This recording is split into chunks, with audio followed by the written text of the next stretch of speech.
Viewers, ಪೃಥ್ವಿ ಪಾಕಶಾಲೆಗೆ ಸ್ವಾಗತ. ಇವತ್ತು ನಾನು ನಿಮ್ ಜೊತೆ ಒಂದು simple and easy and tasty recipe ಜೊತೆಗೆ ಬಂದಿದ್ದೀನಿ. ಅದೇ ಪ್ರಾನ್ಸ್ ಪೆಪ್ಪರ್ ಫ್ರೈ. ಇಂಗ್ರೀಡಿಯೆಂಟ್ಸ್ ಎಲ್ಲ ರೆಡಿ ಇದ್ರೆ ಸಾಕು, 5ರಿಂದ 10 ನಿಮಿಷದಲ್ಲಿ ಬೇಗ ಮಾಡ್ಕೋಬಹುದು. ಟೇಸ್ಟ್ ಅಲ್ಲಂತೂ ಯಾವುದೇ ತರ ಕಾಂಪ್ರಮೈಸ್ ಇರಲ್ಲ, ಅಷ್ಟು ಚೆನ್ನಾಗಿರುತ್ತೆ. ಹಾಗಿದ್ರೆ ಬನ್ನಿ, ಇದಕ್ಕೆ ಬೇಕಾಗಿರೋ ಇಂಗ್ರೀಡಿಯೆಂಟ್ಸ್ ನ ನೋಡ್ಕೊಳ್ಳೋಣ. ಪ್ರಾನ್ಸ್ ಅರ್ಧ kg ಅಷ್ಟು ತಗೊಂಡು ನಾನು ತೊಳ್ಕೊಂಡು ಕ್ಲೀನ್ ಮಾಡಿ ಇಟ್ಕೊಂಡಿದ್ದೀನಿ. ಕ್ಲೀನ್ ಮಾಡಾದ್ಮೇಲೆ ನಿಮಗೆ ಸಿಗದೆ 300ರಿಂದ 350 ಗ್ರಾಮ್ ಸಿಗ್ಬೋದು. ಸೊ ಇದನ್ನ ನಾನು ಕ್ಲೀನ್ ಆಗಿ ತೊಳೆದು ಸೆಪರೇಟ್ ಆಗಿ ಎತ್ತಿಟ್ಕೊಂಡಿದ್ದೀನಿ. ಅದ್ರ ಜೊತೆಗೆ ಸಣ್ಣದಾಗಿ ಹೆಚ್ಚಿಟ್ಕೊಂಡಿರೋ ಈರುಳ್ಳಿ, ಹೆಚ್ಚಿಟ್ಕೊಂಡಿರೋ ಕ್ಯಾಪ್ಸಿಕಮ್, ಹೆಚ್ಚಿಟ್ಕೊಂಡಿರೋ ಬೆಳ್ಳುಳ್ಳಿ ಮತ್ತೆ 2 ಹಸಿ ಮೆಣಸಿನ್ಕಾಯಿನ ನಾನು ಹೆಚ್ಚಿಟ್ಕೊಂಡಿದ್ದೀನಿ. ಗಾರ್ನಿಶಿಂಗ್ಗೋಸ್ಕರ ಸ್ವಲ್ಪ ಕೊತ್ತಂಬರಿನ ಎತ್ತಿಟ್ಕೊಂಡಿದ್ದೀನಿ.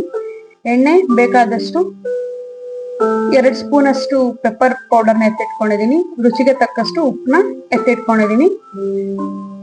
ಸೊ ಇವಾಗ ನಾನು ಗ್ಯಾಸ್ನ ಆನ್ ಮಾಡ್ಕೊಳ್ತಾ ಇದ್ದೀನಿ. ಆನ್ ಮಾಡಿ ಅದರಲ್ಲಿ ಬಾಣ್ಲಿ ಇಟ್ಟು ಬಾಣ್ಲಿ ಸ್ವಲ್ಪ ಕಾಯಕ್ ಬಿಡ್ತಾ ಇದೀನಿ. ನೀರೇನು ಇರಲೇಬಾರ್ದು. ಸೊ ಅಲ್ಲಿವರೆಗೂ ಸ್ವಲ್ಪ ಕಾಯಿಸ್ಕೊಳ್ಳಿ. ಪಾತ್ರೆ ಕಾದ್ ಬಂದಿದ ತಕ್ಷಣ ಅದಕ್ಕೆ ನಾನು ಎತ್ತಿಟ್ಕೊಂಡಿರೋ ಆಯಿಲ್ ಅಲ್ಲಿ ಸ್ವಲ್ಪ ಆಯಿಲ್ನ ನಾನು ಇಲ್ಲಿ ಬಳಸ್ಕೊಳ್ತೀನಿ. ಆಯಿಲ್ ಹಾಕೊಂಡು ಆಯಿಲ್ನ ನಾನು ಸ್ವಲ್ಪ ಬಿಸಿ ಮಾಡ್ಕೊಳ್ತೀನಿ. ಆಯಿಲ್ ಕಾದ್ ಬಂದ್ಮೇಲೆ ಅದಕ್ಕೆ ನಾನು ಹೆಚ್ಚಿಟ್ಕೊಂಡಿರೋ ಕ್ಯಾಪ್ಸಿಕಮ್ ನ ಹಾಕೊಳ್ತೀನಿ. ಸೊ ಕ್ಯಾಪ್ಸಿಕಮ್ ಯಾಕೆ ಮೊದ್ಲು ಹಾಕೊಳ್ತಿದ್ದೀನಿ ಅಂದ್ರೆ, ಈರುಳ್ಳಿ ಹಾಕಿದ್ರೆ ಅದು ನೀರ್ ಬಿಟ್ಬಿಡತ್ತೆ. ಸೊ ಅದಕ್ಕೆ ಕ್ಯಾಪ್ಸಿಕಮ್ ನ ಹಾಕೊಂಡು ಸ್ವಲ್ಪ ಫ್ರೈ ಮಾಡ್ಕೊಂಡು ಅದಾದ್ಮೇಲೆ ನಾನು ಈರುಳ್ಳಿನ ಹಾಕೊಂಡು ಫ್ರೈ ಮಾಡ್ಕೊಳ್ತೀನಿ. ಸೊ ನೋಡಿ, ಕ್ಯಾಪ್ಸಿಕಮ್ ಈಗ ಫ್ರೈ ಆಗ್ತಿದೆ. ಅವಾಗ್ಲೇ ಸ್ವಲ್ಪ ಉಪ್ಪು ಹಾಕೊಳ್ತೀನಿ, ಯಾಕಂದ್ರೆ ಸ್ವಲ್ಪ ಕ್ಯಾಪ್ಸಿಕಮ್ ಉಪ್ಪು ಹಿಡಿಬೇಕು. ಸೊ ಉಪ್ಪು ಹಾಕೊಂಡು ಕ್ಯಾಪ್ಸಿಕಮ್ ನ ಡೀಪ್ ಫ್ರೈ ಮಾಡ್ಕೊಳ್ತಾ ಇದೀನಿ. ಎಲ್ಲಿವರೆಗೂ ಫ್ರೈ ಆಗ್ಬೇಕಂದ್ರೆ ಸ್ವಲ್ಪ ಅದ್ರದ್ದು ಕಲರ್ ಚೇಂಜ್ ಆಗ್ಬೇಕು, ಒಳಗಡೆ ಎಲ್ಲ ಸ್ವಲ್ಪ ಬೇಯಬೇಕು. ಸೊ ನೋಡಿ, ಇವಾಗ ಇದು ರೆಡಿ ಇದೆ. ಇದನ್ನ ಎತ್ತಿಟ್ಕೊಳ್ತಾ ಇದೀನಿ ಸೈಡ್ಗೆ. ಹಾಗೆ ಈಗ ಕ್ಯಾಪ್ಸಿಕಮ್ ನ ಹೇಗ್ ಬೇಯಿಸ್ಕೊಂಡ್ವೋ ಅದೇ ತರ ಎಲ್ಲಾನು ಬೇಯಿಸ್ಕೊಳ್ಬೇಕು. ಈಗ ಈರುಳ್ಳಿ ಹಾಕೊಳ್ತಾ ಇದೀನಿ. ಈರುಳ್ಳಿನೂ ಅಷ್ಟೇ ಡೀಪ್ ಫ್ರೈ ಮಾಡ್ಕೊಂಡು ಕಲರ್ ಚೇಂಜ್ ಆಗೋವರೆಗೂ ಬೇಯಿಸ್ಕೋಬೇಕು. ಈಗಲೂ ಅಷ್ಟೇ ಇದ್ರ ಜೊತೆಗೂ ನಾನು ಸ್ವಲ್ಪ ಉಪ್ಪನ್ನ ಹಾಕೊಂಡು ಬೇಯಿಸ್ಕೊಳ್ತೀನಿ. ಸೊ ಆಗ ಈರುಳ್ಳಿಗೂ ಚೆನ್ನಾಗಿ ಉಪ್ಪಿಡಿಯತ್ತೆ. ಸ್ವಲ್ಪ ಉಪ್ಪು ಹಾಕ್ತಾ ಇದೀನಿ, ನೋಡ್ಕೊಳ್ಳಿ.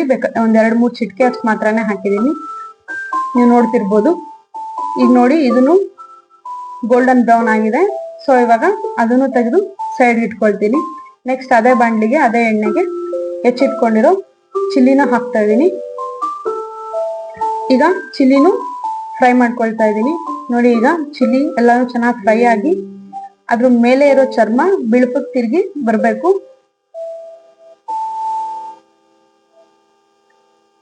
ನೋಡಿ,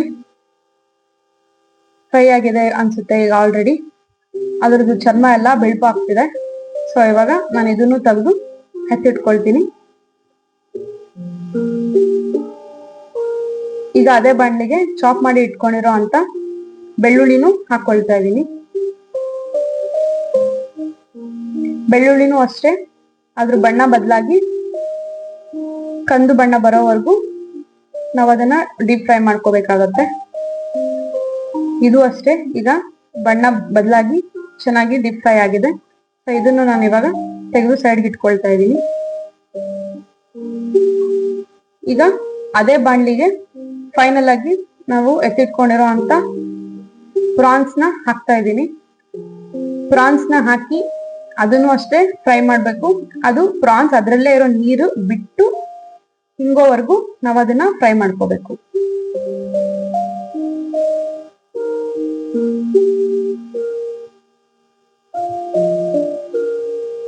ಮೊದ್ಲು ಮಾಡಿದ್ದೆಲ್ಲ ನಾನು ಲೋ ಫ್ಲೇಮ್ ಅಲ್ಲಿ ಇಟ್ಕೊಂಡು ಮಾಡಿದ್ದೆ, ಈಗ ಹೈ ಫ್ಲೇಮ್ ಅಲ್ಲಿ ಇಟ್ಕೊಂಡಿದೀನಿ. ಆಗ ಅದು ಚೆನ್ನಾಗಿ ಬೇಯತ್ತೆ. ಅದಕ್ಕೇನೆ ಸ್ವಲ್ಪ ಉಪ್ಪು ಹಾಕೊಂಡು ನಾನು ಇಲ್ಲಿ ಫ್ರೈ ಮಾಡ್ಕೊಳ್ತಾ ಇದ್ದೀನಿ. ಉಪ್ಪು ಮೊದಲನೇ ಬಾಣ್ಲಿಯಲ್ಲಿ ಹಾಕಿರೋದ್ರಿಂದ ಸ್ವಲ್ಪ ನೋಡ್ಕೊಂಡು ಹಾಕೋಬೇಕಾಗತ್ತೆ. ಪೆಪ್ಪರ್ ಫ್ರೈ ಆಗಿರೋದ್ರಿಂದ ಅದರಲ್ಲಿ ಪೆಪ್ಪರ್ ಟೇಸ್ಟ್ ಇರ್ಲಿ ಅನ್ನೋದಕ್ಕಾಗಿ ಈಗ ನಾನು ಸ್ವಲ್ಪ ಪೆಪ್ಪರ್ನ ಬಳಸ್ಕೊಳ್ತಾ ಇದ್ದೀನಿ. ನೋಡಿ, ಈಗಾಗ್ಲೇ ಪ್ರಾನ್ಸ್ ಚೆನ್ನಾಗಿ ಬೆಂದು ಅದ್ರದ್ದು ನೀರೆಲ್ಲ ಹಿಂಗಿ ಅದ್ರ ಬಣ್ಣ ಬದಲಾಗಿದೆ. ಅದ್ ನೋಡಿ, ಈಗ ಆರೆಂಜ್ ಕಲರ್ಗೆ ತಿರುಗಿದೆ. ಹಾಗೆ ಅದ್ರದ್ದು ಮೀಟ್ ವೈಟ್ ಆಗಿದೆ. ಇದು ನಮ್ಗೆ ಏನ್ ಹೇಳುತ್ತೆ ಅಂದ್ರೆ ಪೆಪ್ಪರ್ ಫ್ರೈ ಮಾಡ್ಲಿಕ್ಕೆ ಪ್ರಾನ್ಸ್ ಬೆಂದಿದೆ ಅಂತ. ಸೊ ನಮ್ಗೆ ಇದನ್ನ ನೋಡಿದ್ರೆ ಗೊತ್ತಾಗತ್ತೆ. ನೋಡಿ ಎಷ್ಟು ಚೆನ್ನಾಗಿ ಬೆಂದಿದೆ. ಈಗ ಇದಕ್ಕೆ ನಾನು ಎತ್ತಿಟ್ಕೊಂಡಿರೋ ಎಲ್ಲಾ ಇಂಗ್ರೀಡಿಯೆಂಟ್ಸ್ನು ಮಿಕ್ಸ್ ಮಾಡ್ತಾ ಇದ್ದೀನಿ. ಈಗ ಆಲ್ರೆಡಿ ನಾವೆಲ್ಲ ಉರ್ದು ಸೈಡಿಗೆ ಇಟ್ಕೊಂಡಿದ್ವಲ್ಲ, ಅದನ್ನೆಲ್ಲ ನಾನೀಗ ಮಿಕ್ಸ್ ಮಾಡ್ಕೊಳ್ತೀನಿ.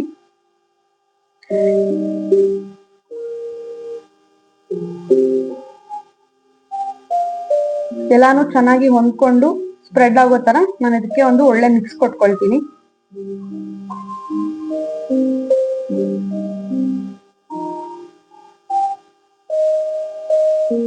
ಈಗ ಅದು ಮಿಕ್ಸ್ ಆಗಿದೆ.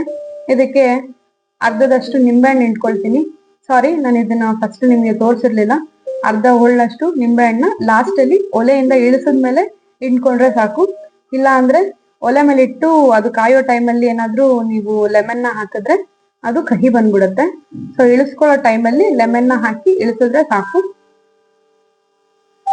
ಈಗ pepper fry, prawns pepper fry serve ಮಾಡಕ್ಕೆ ರೆಡಿ ಆಗಿದೆ.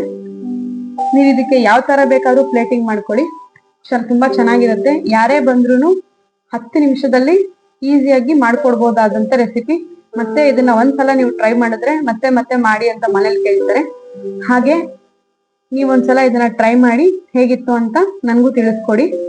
ತುಂಬಾ ಚೆನ್ನಾಗಿರುತ್ತೆ. ಸರಿ, ಇದನ್ನ ನಾವೀಗ ಸರ್ವ್ ಮಾಡ್ಕೊಳ್ಳೋಣ.